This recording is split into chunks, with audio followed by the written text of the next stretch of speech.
Hey everybody, welcome back to Urban Rush. We're about to tell you about an amazing play, and to star in it, you can't have a fear of heights. No, you sure can't. These guys are suspended for the entire play. James Saunders and Bob Fraser are the stars of Skydive, which is opening up very soon. We'll give you the details later. Gentlemen, how are you? Good. Wonderful. Thanks for joining us. 3 years in the making. Who wants to handle telling us what Skydive is? James?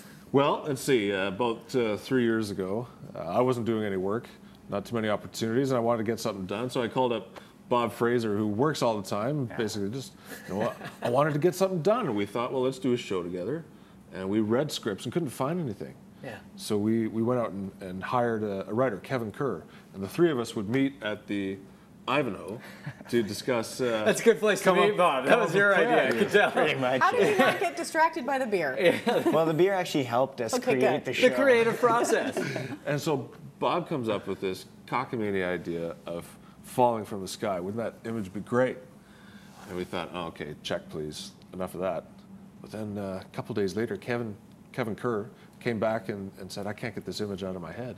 And I said, well, I've got this guy I know that's got these theatrical devices called dance instruments that you can get people flying. And the rest is history. So explain that process, Bob. I mean, once you find out that, yeah, you can possibly do this, what happens with the script and the plot, and what are you guys actually doing in this? Yeah, that's a good question. The instruments take up the entire focus of everybody that comes in.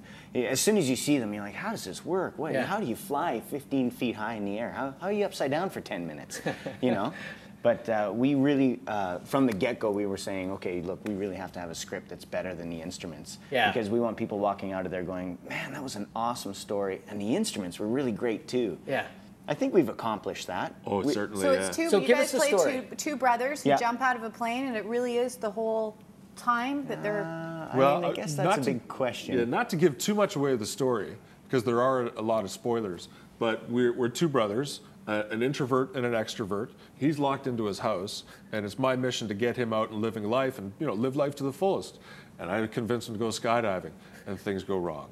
And this is the journey. This is As the journey. you go, oh my God. We have not yet made mention of the fact that you happen to be in a wheelchair. That is not part of the plot, which I think is super important, because you're saying that you didn't work for quite some time, not a lot of opportunities, but I love the fact that you being in a wheelchair has nothing to do with this play. That's right, and that was something that we felt really strongly about right from the get-go. We looked for plays where physicality wasn't an issue, because, bottom line, I'm just an actor that wants to go out and play roles, and there's people with disabilities doing all sorts of interesting stuff. And we didn't want to fall into the triumph over adversity type story. So we made that a mission when we were doing this play, that we weren't really wanting to hide or mask disability, we just didn't want to make it an issue. Yeah. Well, it's like the play, you just want to be an actor, and in the play you want it to be a play, not a bunch of machines that people are fascinated by. I love it. Instruments. Okay. Sorry, I saw your thing. Tell us about the logistics, because of course, now that we've described it, you guys are up in the air for this whole thing. For 90 minutes. How is that? I mean, that can't be very comfortable. Yeah. I have a saying, it's because I sit on a bike seat and have a seatbelt around my waist, and there's no relief of pressure. Right. And so Delicately put. Yeah. And so there's, people talk about, oh, can we do something this afternoon? And it's not TBA, it's ABA, and it's Ask Bob's. You can say it. That's totally fine. Yeah. And so it's pretty painful at times, but it's an addiction. And James will say the same thing. And James, how about you? Because there's more to it than you, because when you do sit in that position, I was reading the material, that involves a lot of abdominal muscles, which you don't have control over. If we put me in a bicycle seat, I'd just be like a rag doll hanging off the end of the stick. It wouldn't work. The first time we did the workshop, I was sitting on a seat and I was strapped to it with all these parachute straps. And it was like being at a pig roast, and I was the pig. Didn't work at all. That's a wonderful feeling, isn't it? Great. And it was painful, and I thought, there's no bloody way I'm going to do this show like this. So then we created this brace that was like an exoskeleton of metal that ran up the back of me, and I was strapped to that. And I thought, oh, this will work. But then because my body over time, my hip flexors don't straighten, so it forced my legs to be straight, forced my gut to be out, and they made my shoulders go back, totally uncomfortable. So we had a custom fit brace made. We got physiotherapists to determine the exact position my body needed to be in. We got engineers, orthotic engineers, guys that usually make braces for brace walkers and stuff. They did my whole body in a cast. Yeah. We can see a little bit. How much do people enjoy being part of this process? Oh, it's fantastic for them. Yeah, for them, this is me training upside down. So in the play, you guys are upside down sometimes? Yeah, we're inverted. We're in all sorts of different positions. Masochists, you are. James, the both of you. Purple. Look at your face, I had to train to be inverted because the blood system, it will get used to it eventually. And at first, I could only tolerate about 2 minutes being upside down. Now it's the most comfortable position I can be in. I can do it for half an hour. It is. Yeah.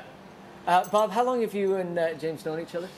Jamie and I went to theater school together in 1989. It's about 15 years. So there's not a huge stretch to that sort of idea of brotherhood and people that know each other. How much does that influence sort of the writing of the play and the way it comes together for you guys, that sort of relationship? I think over the beers at the Ivanhoe, a lot of stories came out, and I think a lot of those stories made it into the play. They came in? Oh, really? Nice. Well, you guys, congratulations on getting it done. I can't wait to see it. Skydive, if you want to see it as part of the Push Festival, you can go to pushfestival.ca to find out all the times and dates, and please do go check it out. It's at the Roundhouse, which is a great place to see a play, also a great place to see one that needs really high ceiling. Yeah, no kidding. January 25th. Oh, absolutely. So the website is www.realwheels.ca, REAL. Beautiful. Realwheels.ca, Thanks, you guys. Thank you so much. Thank Real you so pleasure much to see you. We appreciate it. We're going to take a break, and when we come back, Cool and his gang stopped by a little while ago when they were in town to have a chat about their 70 million or so albums.